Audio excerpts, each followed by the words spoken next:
अस्सलाम वालेकुम दोस्तों, मैं हूं शहरियार शौकत और आज हम जिस मौजू पर बात कर रहे हैं वो है मौलाना तारिक जमील साहब की माफ़ी।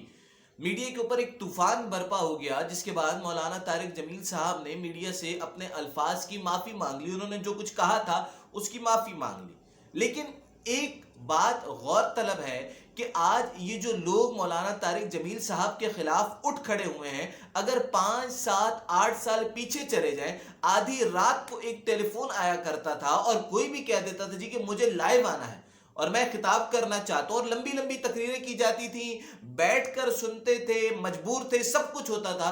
क्या उनसे किसी ने माफी का मुतालबा किया या उनसे कोई माफी मंगवा सका? ये तबलीगी जमात के लोग जो किसी को कुछ नहीं कहते, जो सिर्फ मोहब्बत का पैगाम देते हैं, इनसे तो माफी मंगवा ली, लेकिन इस मुल्क के अंदर ही कई ऐसी जमातें मौजूद हैं जो मीडिया को क्या कुछ नहीं कहती और उनके साथ क्या कुछ नहीं करती। क्या उनसे माफी मंगवाई गई या उनसे माफी का मुतालबा किया गया?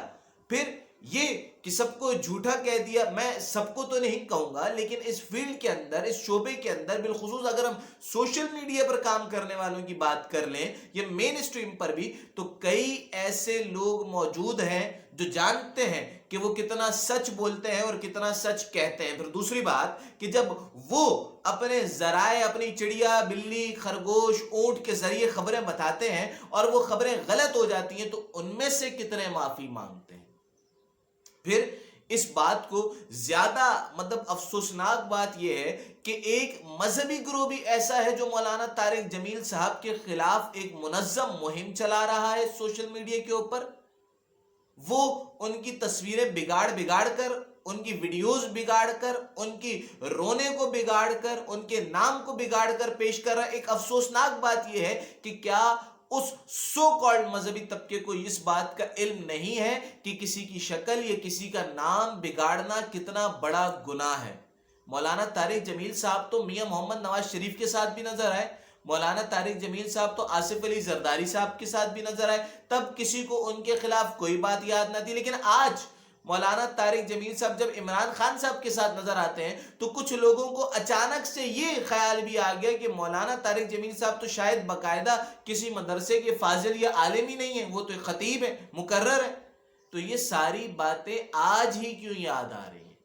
मौलाना तारिक जमील साहब ने तो शायद माफी मांग के या माफी के अल्फाज कह के खुद को बड़ा साबित कर दिया, लेकिन ये लोग अल्लाह रब्बुल इज्जत की बारगाह में जब पेश होंगे तो ये तस्वीरें बिगाड़ने, ये नाम बिगाड़ने की दलीलें क्या देंगे? आज जिन्होंने मौलाना तारिक जमील साहब से माफी मांग ली, वो अपनी गलत खबरों की दलीलें क्या देंगे?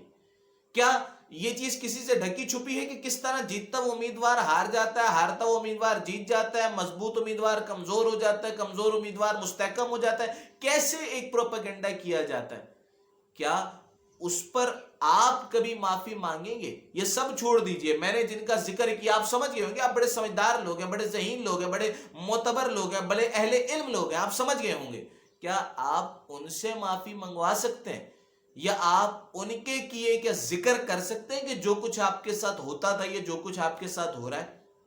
बहरहाल ये उलमा की तज़ीक, और बहुत अफसोस है कि जो एक सो कॉल्ड मजहबी तबका भी इसके अंदर इन्वॉल्व है, उनको भी ख्याल करना चाहिए, एहसास करना चाहिए। लेकिन उलमा में से कोई भी हो, मौलाना तारिक जमील साहब हो, मौलाना इलियास कादरी साहब हो, या आपके पास खादिम रिजवी साहब हो, किसी की तज़ीक नहीं होनी चाहिए, किसी का मजाक नहीं उड़ना चाहिए। ये लोग मोहब्बत अगर फैला रहे हैं तो इन्हें भी जवाब मोहब्बत में ही देना चाहिए। और मौलाना तारिक जमील साहब ने माफी मांग के अपना कद इन बोने लोगों के सामने मजीद बुलंद कर दिया है।